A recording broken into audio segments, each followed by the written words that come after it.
Assalamualaikum warahmatullahi wabarakatuh.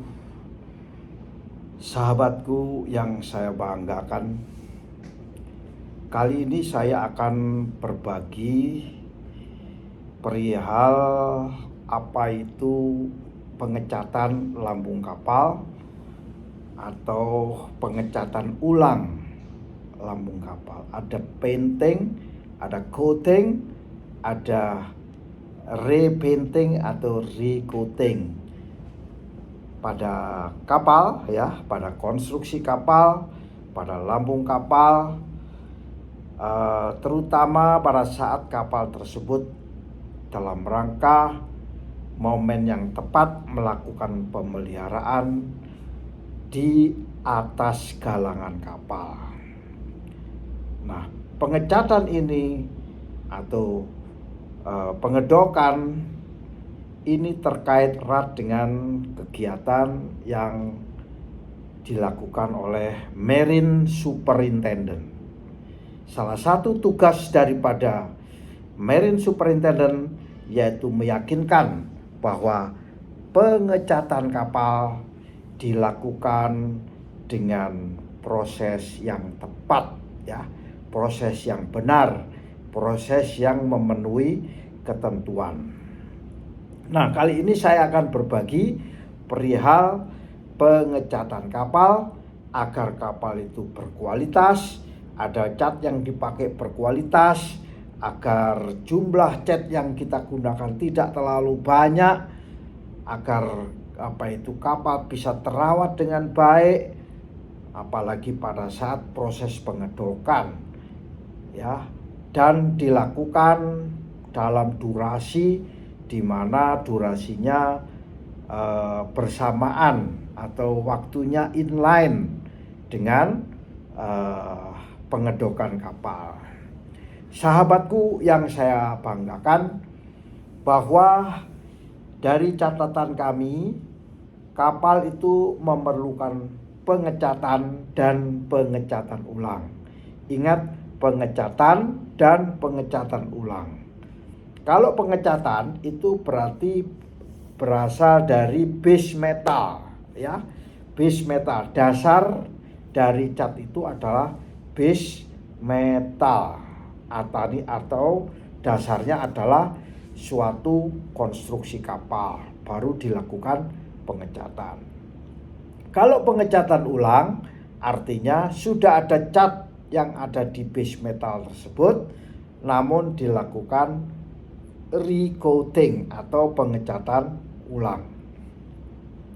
Ini adalah suatu tugas yang lumayan menyita pikiran bagi seorang Marine Superintendent, ya. Menyita pikiran ini dan tenaga, ya. Dua-duanya, baik itu painting maupun repainting, coating maupun recoating, ini tujuannya adalah melindungi konstruksi dan lambung kapal dari korosi, ya.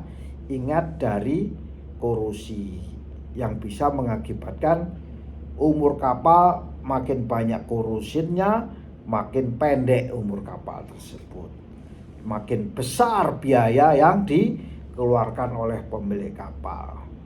Sehingga menjadi Marine Superintendent sangat penting dalam hal ini, ya. Sangatlah penting sekali bisa memahami bagaimana pengecatan dan bagaimana pengecatan ulang, ya, pengecatan ulang atau repainting. Baik, kita lanjutkan lagi. Kapan suatu kapal itu harus dilakukan pengecatan? Misalnya pada saat konstruksi lambung kapal itu dilakukan replating, ya, penggantian plat, maka dipastikan ada namanya pengecatan, bukan pengecatan ulang, ya. Nah, kapan harus dilakukan pengecatan ulang? Misalnya pembersihan permukaannya dengan menggunakan swift blasting atau water jet, ya, yang tidak semuanya terkelupas, ya. Cat lamanya tidak akan terkelupas. Nah, itu dikenal dengan istilah pengecatan ulang, ya. Kemudian kapan dilakukan pengecatan? Biasanya pengecatan yang sifatnya melindungi terhadap tumbuhan laut itu dikenal dengan anti-fouling paint atau anti-fouling coat. Itu harus menggunakan cat yang bagaimana? Ini adalah tugas utama dari seorang marine superintendent, ya. Yang kita lakukan banyak training mengenai marine superintendent. Sahabatku yang saya banggakan, bahwa pengecatan kapal maupun pengecatan ulang kapal ini merupakan suatu proses untuk menjaga, di samping penampilan kapal tampak fresh, tampak segar, tampak cemerlang, juga di samping itu juga melindungi kapal dari korosi, ya, dari adanya karat, ya, dan menjaga umur kapal, ya. Jangan sampai umur kapal yang dirancang katakan 25 tahun karena adanya perawatan pengecatan yang kurang bagus sehingga akhirnya menjadi lebih cepat umurnya, ya. Keawetan kapal tersebut menjadi cepat. Inilah yang tidak diharapkan. Karena setiap tahun kapal itu harus mendapatkan cash in, ya. Mendapatkan freight in. Nah, di samping itu kapal harus menekan biaya. Harus ada cash flow in, ya. Oke, kawan-kawan semua, sahabatku yang saya banggakan, pengecatan itu membutuhkan suatu proses namanya aplikasi, ya. Aplikasi itu oleh aplikator, ya. Aplikator itu orang yang kerjaannya melakukan aplikasi cat, pengecatan, ya. Misalnya kapan dicat di atas dok atau dicat di laut, ya, di air laut. Ya, kalau di kapal berada di air laut, pasti kapal tersebut hanya bisa dicat bagian atas garis air dari kapal dan bagian superstructure atau bangunan yang ada di atasnya dan di dek.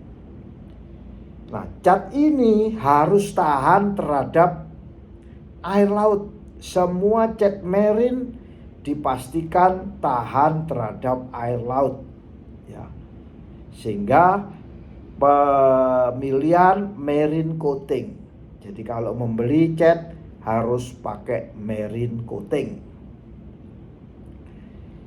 Nah, terkait dengan pengecatan ini, terkait dengan proses pengecatan yang ada di atas kapal pada saat docking, maka ada beberapa poin yang wajib diketahui oleh seorang marine superintendent, ya. Beberapa poin tersebut, nomor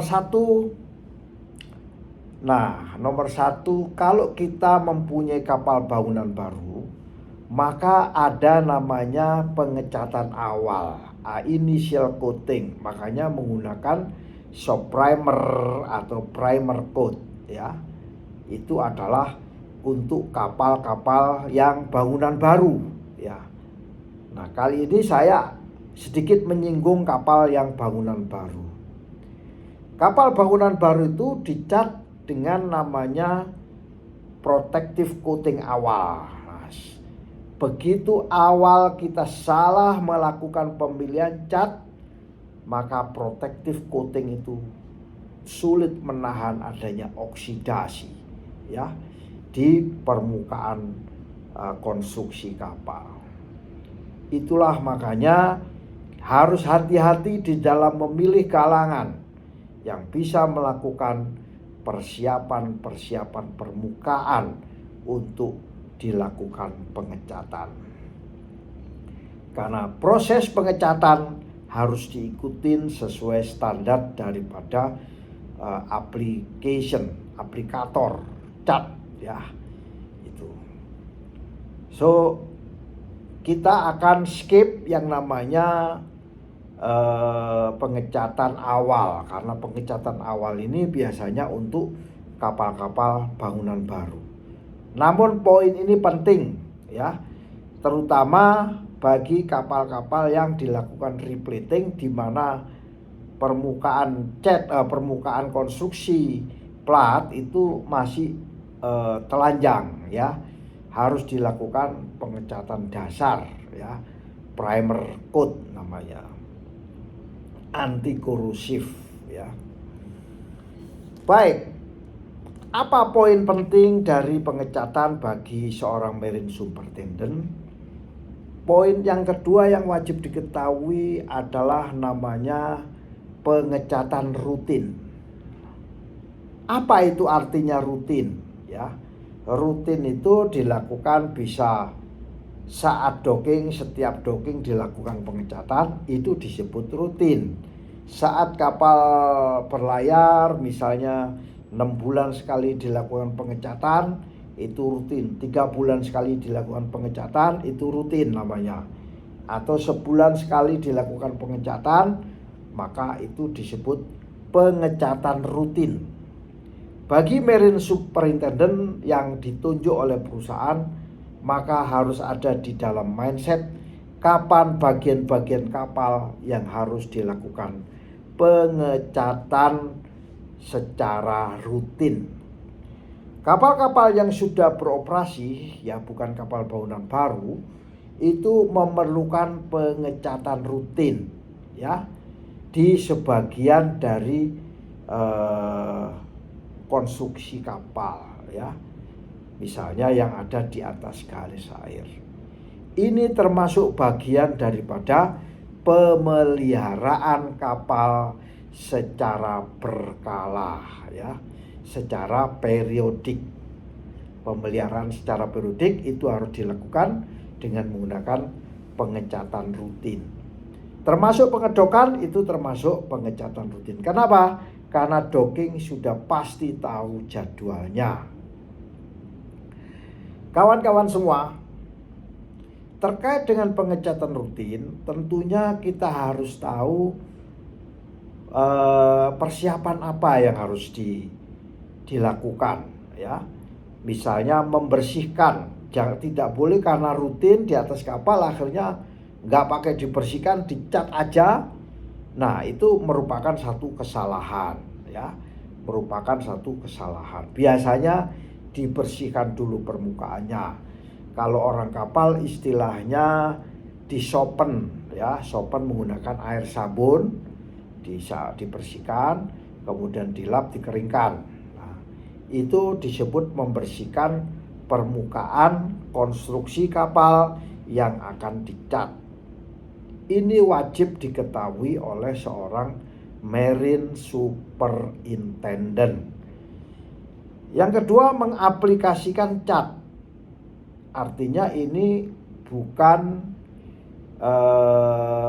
coating tapi pengecatan ulang, karena yang di kapal masih ada ya. Bukan dibersihkan tetapi yang di kapal masih ada, biasanya masih ada cat yang lama ya.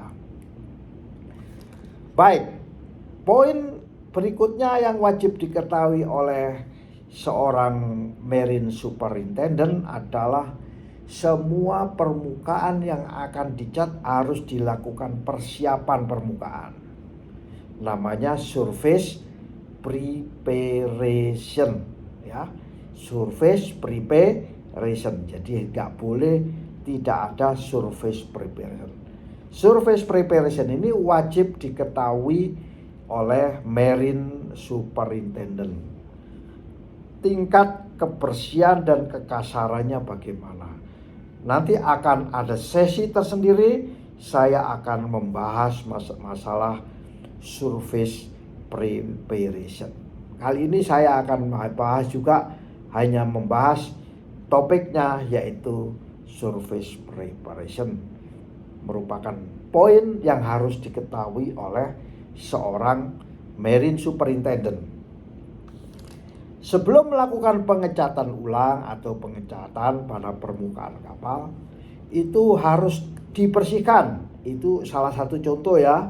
Surface preparation dibersihkan, entah menggunakan sopen, dibersihkan dengan air dan menggunakan air tawar ya, bukan air laut ya, dengan air, dan kemudian diratakan. Kalau perlu ada proses amplas atau grinding ya, dan mungkin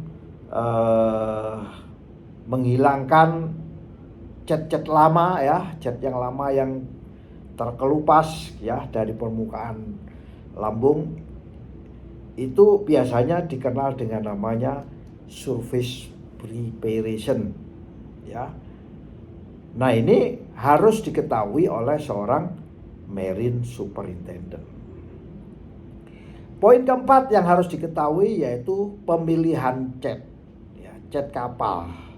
Pemilihan cat kapal. Di dalam pemilihan cat kapal ini adalah suatu langkah yang sangat penting ya. Cat harus tahan terhadap korosi. Carilah cat-cat yang bisa tahan terhadap korosi, tahan terhadap cuaca laut, dan tahan terhadap sinar ultraviolet. Karena kadang-kadang cat kita minta warna krem katakan, atau hijau atau biru, Magico Hibiniu, ternyata dengan adanya sinar ultraviolet dari sinar matahari, akhirnya cat tersebut pudar. Jadi tidak seperti yang diharapkan oleh pemilik kapal. Inilah pemilihan cat. Bagi seorang marine superintendent harus memahami itu. Tanyakan tentang corrosivity-nya, tanyakan tentang ketahanan terhadap cuaca laut, bagaimana tahan terhadap sinar ultraviolet. Pengecatan kapal juga harus mempertimbangkan ya akan adanya peraturan-peraturan yang diterapkan oleh aplikator, diterapkan oleh misalnya standar-standar tertentu ya, berapa mikron ya, berapa ketebalan dry film thickness yang diharapkan. Itu harus dipatuhi sehingga pemilihan cat ini menjadi poin yang harus diketahui oleh seorang marine superintendent. Poin yang kelima yang harus diketahui oleh marine superintendent yaitu aplikasi cat, proses pengecatan.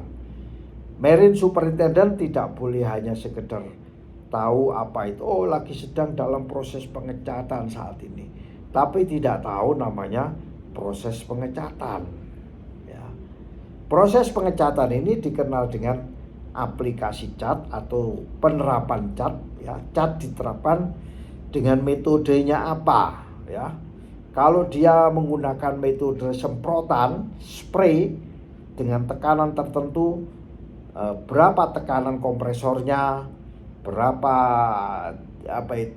tekanan sudut spraynya ya, itu harus diketahui oleh marine superintendent. Marine superintendent bisa menanyakan kepada galangan atau kepada aplikator, sekarang pakai kompresor berapa tekanannya. Kalau marine superintendent meminta kepada kru kapal, tolong nanti dilakukan rutin coating, ya tentunya tidak bisa menggunakan spray ya, tidak bisa. Tapi biasanya kalau perawatan rutin menggunakan puas ya, menggunakan puas atau menggunakan roll ya. Biasanya pada saat kapal berlayar itu ada namanya perawatan rutin ya, menggunakan roll ya, tergantung daripada bidang yang akan dicat. Kalau bidangnya agak luas ya lebih enak biasanya menggunakan roll cat itu. Atau mungkin bentuknya yang rumit di bagian kapal yang sulit sekali, maka kita gunakan puas itu. Itulah makanya pentingnya seorang marine superintendent memahami apa itu aplikasi daripada cat kapal ya. Kemudian yang terakhir yaitu pemahaman yang harus difahami oleh seorang marine superintendent adalah terkait dengan apa yang disebut dengan perawatan secara teratur ya. Jangan perawatannya tidak teratur. Setelah pengecatan ulang, perawatan teratur harus dilakukan untuk memeriksa cat tersebut. Harus diperiksa. Kru kapal diminta untuk memeriksa kondisi-kondisi tertentu sehingga kapal tersebut bisa terawat kondisinya, catnya bisa terawat. Memeriksa apakah cat ada yang berpotensi terjadi oksidasi pada base metal. Kalau perlu dilakukan perbaikan ya, perbaikan atau pengecatan ulang atau pengecatan tambahan ya. Sahabatku yang saya banggakan, sahabatku para marine superintendent, biaya untuk pengecatan memang cukup mahal. Biaya belinya ada, per pel berapa, dan biaya aplikator juga ada. Biaya pengecatan dan biaya pengecatan ulang tentunya lebih mahal biaya pengecatan. Karena biaya pengecatan ulang biasanya tidak terlalu banyak yang digunakan. Dan besar kecilnya ini tergantung, besar kecilnya biaya ya tergantung daripada ukuran kapal dan jenis cat yang kita aplikasikan ya. Kondisi permukaan kapal juga akan mempengaruhi biaya daripada pengecatan kapal. Lokasi di mana kapal bagian-bagian tersebut harus dicat ini juga menentukan berapa besarnya biaya pengecatan kapal. Proses pengecatan kapal ini penting guna menjaga kapal itu agar senantiasa dalam kondisi baik, senantiasa tidak ada karatan, dan melindungi akibat kerusakan lambung kapal, konstruksi kapal dari tereksposnya ya. Kapal itu selalu terekspos dengan kondisi air laut yang syarat akan garam ya, syarat akan garam. Itulah kira-kira kawan-kawan semua. Semoga sharing singkat terkait dengan pengecatan dan pengecatan ulang kapal yang wajib difahami oleh marine superintendent bisa bermanfaat bagi sahabat-sahabatku para marine superintendent. Demikian, wassalamualaikum warahmatullahi wabarakatuh.